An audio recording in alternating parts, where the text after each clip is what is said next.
የኢትዮጵያ ሕዝብ አብዮታዊ ፓርቲ ኢሃፓ አመራሮች የአብይ አህመድን መድረክ ረግጠው መውጣታቸው ተገለጸ። የኦሮሞ ነጻነት ግንባርና የኦሮሞ ፌዴራሊስት ኮንግረስ ኦፌኮ ተቋሚ የፖለቲካ ፓርቲዎችን ለማነጋገር አብይ አህመድ በጠራው የዛሬው መድረክ ላይ አለመሳተፋቸውንም ያገኘነው መረጃ ያመለክታል። ከመድረኩ ጥያቄዎች ቀርበው አብይ አህመድ መልስ ሊሰጥ በተዘጋጀበት ጊዜ ላይ አራቱ የኢሃፓ አመራሮች ስብሰባውን ረግጠው መውጣታቸውን የፓርቲው ስራ አስፈጻሚ ኮሚቴ አባል አቶ ይሳቅ ወልዳይ ለአንከር ሚዲያ ገልጸዋል። በመድረኩ ጥያቄ እንዳናቀርብ ተደርገናል፣ እድሉን ተነፍገናል፣ የሄድነው ለመጠየቅና የህዝቡን ብሶት ለማሰማት እንጂ የአብይ አህመድን የተለመደ ዲስኩር ለመስማት አይደለም ብለዋል አመራር አባሉ። ሰሞኑን በተከታታይ እየተደረገ ያለው የአብይ አህመድ ህዝባዊ ስብሰባ በዋናነት የኮሪደር ውበት ስራዎችን ማስጎብኘትና አብይ አህመድን ማመስገን እንደሆነ የገለጹት አቶ ይሳቅ ወልዳይ በኢትዮጵያ ከጥቂት ፓርቲዎች በስተቀር አብዛኞቹ ብልጽግናን ለማወደስ እንጂ የህዝቡን ብሶት ለመግለጽ እየተዘጋጁ አይደሉም ሲሉ ገልጸዋል። ወደፊትም በእንዲህ አይነት የአብይ አህመድ መድረኮች ላይ ኢሃፓ እንደማይሳተፍ ውሳኔ ላይ መድረሱንም አቶ ይሳቅ ተናግረዋል። መረጃውን ሲመጣ ወደኛ ፓርቲ መረጃ ሲመጣልን 2 ቀን ውይይት እንደሚኖር ነው። የመጀመሪያ ቀን ገብተን እናድራለን ወደ አፍሪካ ልህቀት አካዳሚ። ከዛ 2 ቀን ግን ስብሰባ ሊኖር እንደሚችል ሐሳባችን ለማንሸራሸር ብዙ ጥያቄዎችን ይዘን ተዘጋጅተንበት ተወያይተን ነበር የሄድነው። ነገር ግን ተባለው አይደለም። ሰኞ 10 ሰዓት 9 ሰዓት አካባቢ ነበር ከአዲስ አበባ ወደ ሱሉልታ የአፍሪካ ልህቀት አካዳሚ እንድንሄድ የተደረገው። ከዛ አልጋ ሰጡን። በቃ አልጋ ይዘን መጠባበቅ ነበር የሆነው። ከዛ በነጋታው ወደ ስብሰባ እንሄዳለን ሲባል ቀኑን ሙሉ እነዚህ አብረቅራቂ የሆኑ ፕሮጀክቶችን ሲያስጎበኙ ነበር የዋሉት። የአእምሮ እጥበት ማለት ይቻላል። ከጠዋት 1 ሰዓት ጀምሮ እስከ ማታ 1 ሰዓት ድረስ አሉኝ የሚሏቸውን እነዚህ አብረቅራቂ የሆኑ በአዲስ አበባ የሰሯቸውን አብረቅራቂ የሆኑ ፕሮጀክቶችን ኢንካም ጀነሬት የማያደርጉ ፕሮጀክቶችን ሲያስጎበኙን ወይም ደግሞ ሲያሳዩን የነበር። እኛ ከዚህ ነው የሚጀምረው። በተለይ የኢሃፓ ዋናው አቋማችን የነበረውን ከዚህ በፊትም ጠንከር ያለ ጥያቄዎችን በዋና ጸሐፊያችን አንስተን እንደነበር፣ ጠቅላይ ሚኒስትሩ ምን ያክል አናዷቸው እንደነበር ይታወቃል። ጥያቄዎቹ ወሳኝ ሆኖ ሳለ ግን ጥያቄዎችን ለመቀበል ሳይፈቅዱ የቀሩበት ጊዜ አለ። አሁንም በተመሳሳይ ህዝብ ያሉትን መሬት ላይ ያሉ ሀቆችን ፍጥጥ ያሉ ለማንሳት ነበር ተዘጋጅተን የመጣና እሳቸው ግን እንደዛ አላደረጉም። የመጀመሪያው ቀን የአእምሮ እጥበት እንደነገርኩ እነዚህ አብረቅራቂ የሆኑ ፕሮጀክቶችን በማስጎብኘት ነበር የተጠመደው። ስብሰባው የተደረገው ዛሬ ነበር። ዛሬ ጠዋት ከአፍሪካ ልህቀት አካዳሚ ጠዋት 1 ሰዓት አካባቢ ተነስተን 2 ሰዓት አካባቢ ጠቅላይ ሚኒስትር ጽህፈት ቤት ድረስ ወደ 3 ሰዓት አካባቢ ያው ሰዓት ለማየትም ስለሚቸገር ወደ 2:30 ወይም 3 ሰዓት አካባቢ ስብሰባው ተጀምሯል።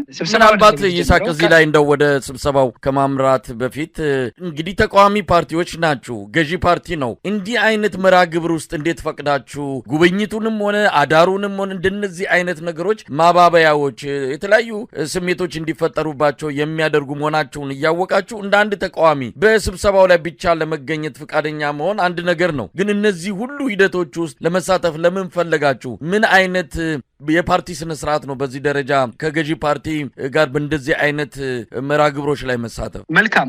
የኛ እቅድ የነበረው እንደዚህ አይነት የጉብኝት ጊዜያት ይኖራሉ አይደለም። ከዚህ በፊት በተለይ ጠቅላይ ሚኒስትር በሚሰበስቧቸው መድረኮች በሙሉ አብዛኛው በሚባል ደረጃ ወይም በሙሉ በሚባል ደረጃ ፈታኝ የሆኑ ጥያቄዎች፣ ህዝባዊ የሆኑ ጥያቄዎችን አይጠየቁም። ስለዚህ ይህንን መድረክ እኛ እንጠቀምበት ያለው ጠቅላይ ሚኒስትሩ እነዚህ ጥያቄዎችን ሰምተው መልስ ይሰጣሉ ወይም መፍትሄ ይሰጣሉ ብለንም አይደለም። ግን ጥያቄዎችን መጠየቅ አለባቸው። የስብሰባውን አይደለም ምናልባት ይሳቅ ስብሰባው ላይ ተገቢ ነው መገኘታችሁ፣ ምናልባት እሱ እንደናንተ የፓርቲ ውሳኔ ሊፈጸም ይችላል። ነገር ግን በእንደነዚህ አይነት ጉብኝቶች ላይ በአፍሪካ ልህቀት ማዕከል ማደርን ጨምሮ አልጋ ተሰጥቷችሁ እንዲህ አይነት ነገር ላይ መሳተፍ ለምን አስፈለገ? እንደው ከስነ ስርዓት አንጻር የአንድ ተቋሚ ፓርቲ ጥያቄ ነው መሳይ።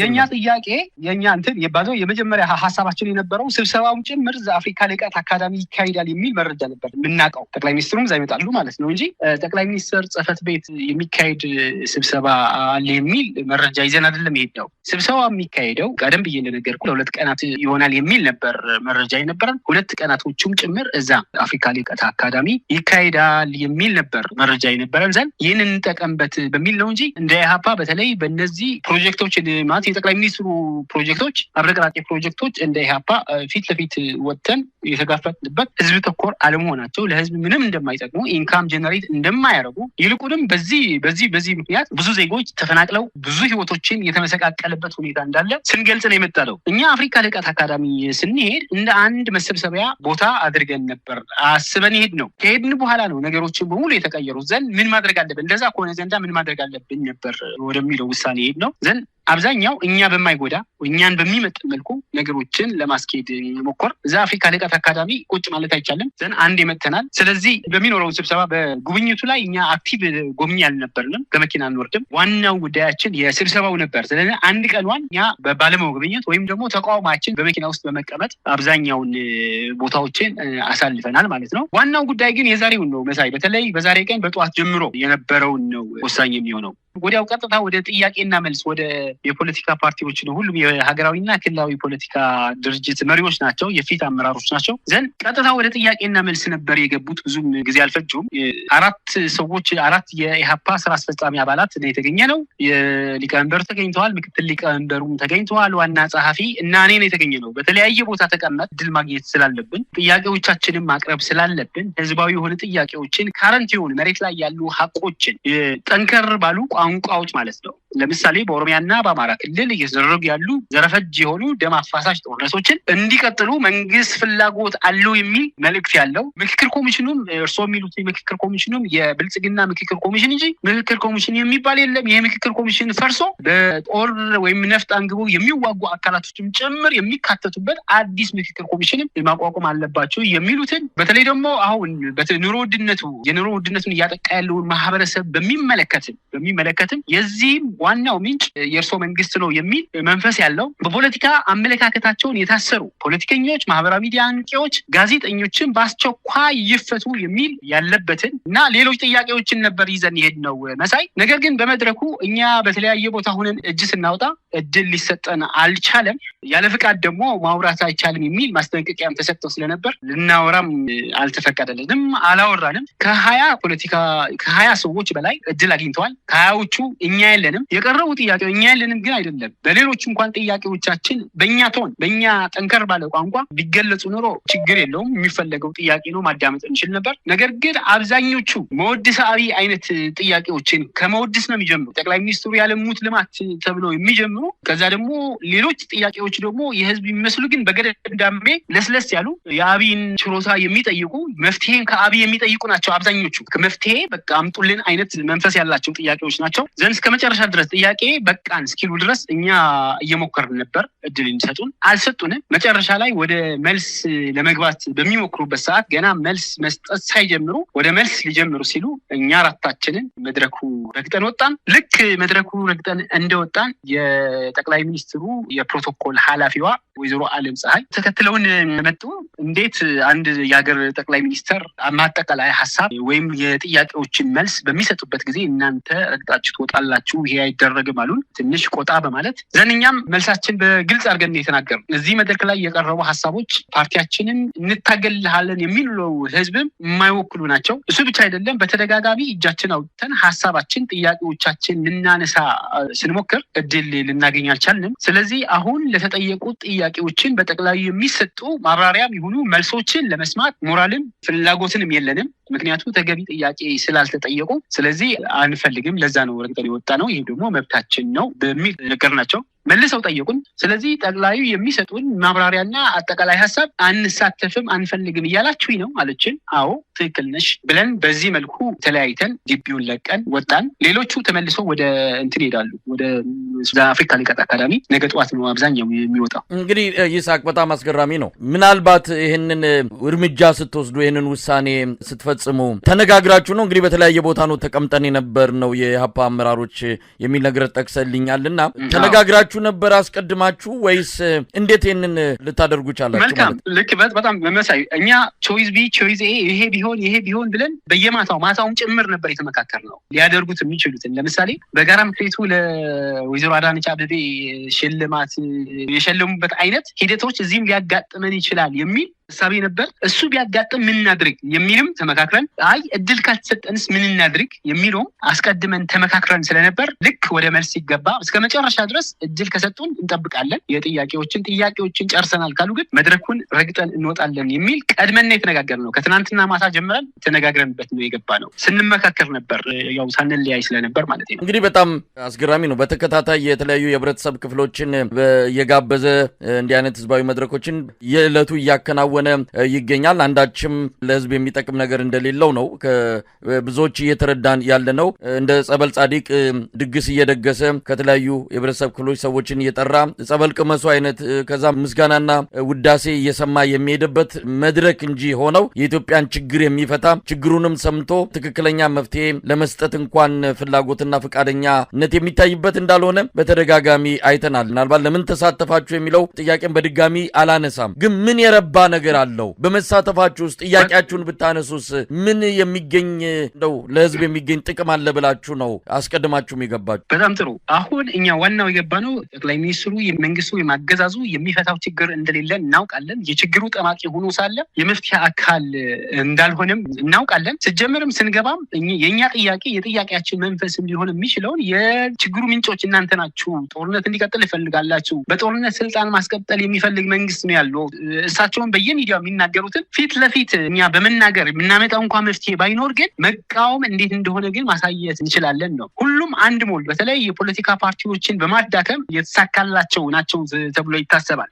ነገር ግን ይህንን በተለይ ደፍሮ ፊት ለፊት የሚጋፈጣቸው የፖለቲካ አመራርም እምብዛም አይታየም። ይህንን መስበር ይቻላል በሚል ነው። የምታስታውስ ከሆነ መሳይ ከዚህ በፊት ዋና ጸሐፊዋ ደስታ ጥላሁን እያለች በጽህፈት ቤታቸው ተገኝተን ያነሳናቸውን ጥያቄ ጠቅላይ ሚኒስትሩ ምን ያህል አስቆጥቷቸው እንደነበር፣ በማህበረሰቡ ምን ያህል ተስፋ አጭሮ እንደነበር እንዲህ ሆነው የሚከራከሩ የፖለቲካ ፓርቲዎችም አሉ ወይ እስከ ማለት የተደረሰበት ሁኔታ አሁንም እንደዚህ ነው። የህዝብ እንባ እየተቀማን ያለው በአማራና በኦሮሚያ ክልሎችን አሁን እያየ ነው ያለውን ጦርነቱ ብቻ አይደለም የሚታየው። በጦርነቱ እየሞቱ ያሉ ዜጎች አሉ፣ ንጹሃን አሉ። ገበሬው እያረሰ አይደለም። ገበሬ ካላረሰ ምን ሊሆን እንደሚችል አወቀው ማሰብ ይቻላል። ህፃናት እየተማሩ አይደለም።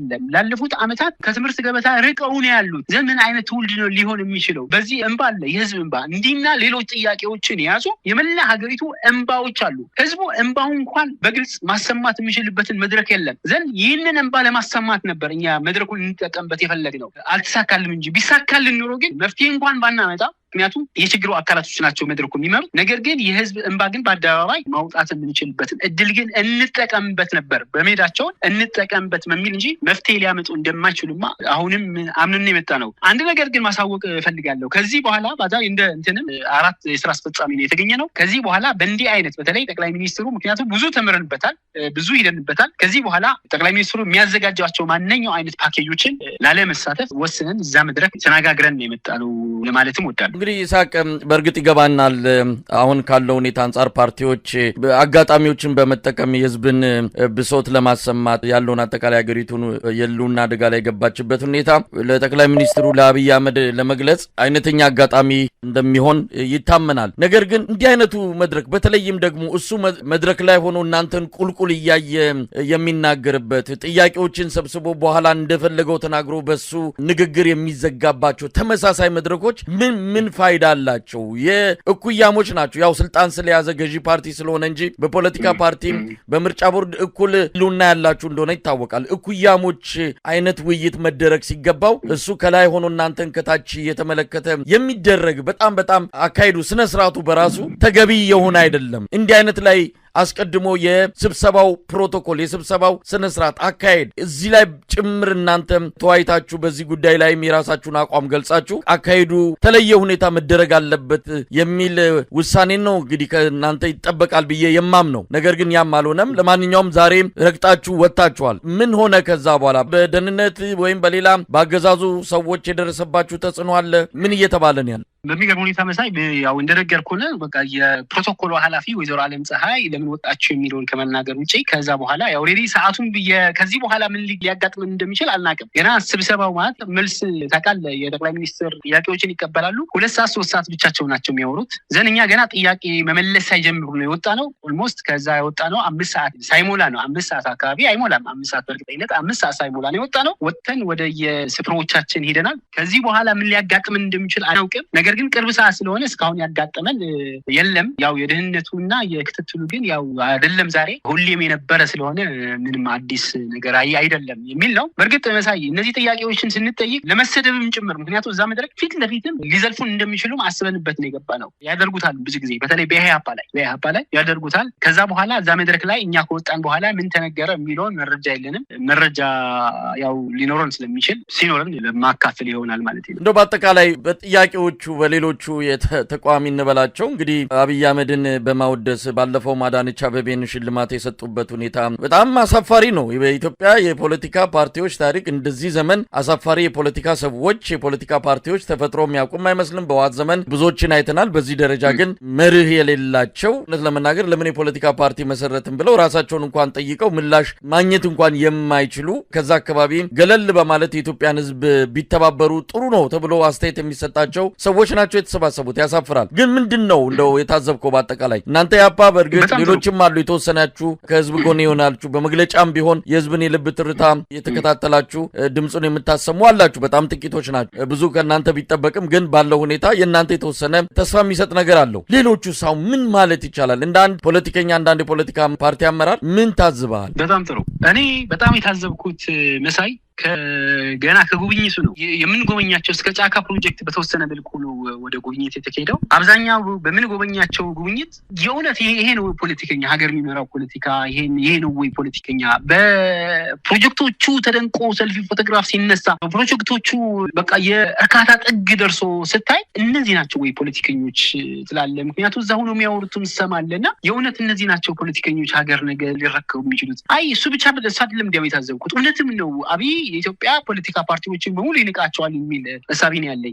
እውነት ነው ታዲያ የሚንቃቸው በዚህ ልክ ስለሚያውቃቸው ነው የሚል ሀሳብ ነበር ገና ሳንሸራሸር የነበረው። ገና ከጉብኝቱ ጀምሮ ነው እኔ መታዘብ የጀመርኩት። ያ ፖለቲከኛ ተራ ፖለቲከኛም እንዳንል በተለይ የፊት አመራር ነው የሚለው ሀገራዊ ክልላዊ ፓርቲ የፊት 4 አመራሮች ነው የሚለውና 4 የፊት አመራሮች ናቸው መጥተዋል ተብሎ የሚታሰበውና በጣም ተስፋ የምትቆርጥበት ነው። አብዛኛውን የፓርቲ ቁመና የላቸውም ብቻ ሳይሆን የእውነት የግለሰብ ሞራልስ የክብርስ የሚባል የለም ወይ የምትልበት ሁኔታ ነው እኔ ልታዘብ የቻልኩት። ሞር ደግሞ በተለይ በጥያቄና መልሱ ላይ በእውነት አሁን ጠቅላይ ሚኒስትሩ ለአቅመ ውዳሴና ለአቅመ ሙገሳ የሚያደርስ ስራ ሰርተዋል ወይ? መሬት ላይ ያለው ሀቅ እሱ ነው ወይ? በየቀኑ በድሮን ንጹሃን እየሞቱ አይደለም? ረሃቡ ጫፍ አልደረሰም? የኑሮ ውድነቱ ጣራ ነክቶ ሰዎች መኖር የማይችልበት ሁኔታ አልተደረሰም? ወጣቶች ህልማቸውን አልመከነም? እነዚህን ጥያቄዎችን መነሳት ሳይችሉ በጠቅላይ ሚኒስትር ሀሳብ አመንጭነት የጠቅላይ ሚኒስትርን ትጋትን መሰረት አድርገው አስታከ እሱን ብዙ አጅጎድጉደ ከዛ ተራ እንደገና አንዳንድ ጥያቄዎችን መጠየቅ መቻል ለኔ ይሄ በጣም ተስፋም በተለይ በፖለቲካ ፓርቲዎችን በተለይ አብዛኞቹ ጥቂቶቹ እንዳለ ሆኖ ማለት ነው። ለምሳሌ በዚህ ፓኬጅ ያልተሳተፉ 2 ፓርቲዎች አሉ። ኦፌኮና ኦነግ አልተሳተፉም በዚህ ሁኔታ እና ሌሎችም አሉ። እናት ፓርቲ ጥሩ እሳቤ ያላቸው ነበሩ በዚህ ቢሳተፉም እኛ ጋር አብረው ቢሳተፉም ግን በአብዛኞቹ ግን ተስፋ የምትቆርጥባቸው ናቸው ማለት ይችላል። የፖለቲካ ቁመና የላቸውም። የፖለቲካ ፓርቲ ቁመና ያላቸው ናቸው ብዬ አላስብም። እሱን የተገነዘብኩት እኔ። በጣም ነው የማመሰግነው አቶ ይስሐቅ ወልዳይ የኢትዮጵያ ሕዝብ አብዮታዊ ፓርቲ ኢህአፓ ስራ አስፈጻሚ ኮሚቴ አባል። እግዚአብሔር ይስጥልኝ። አሜን። ቴንክ ዩ።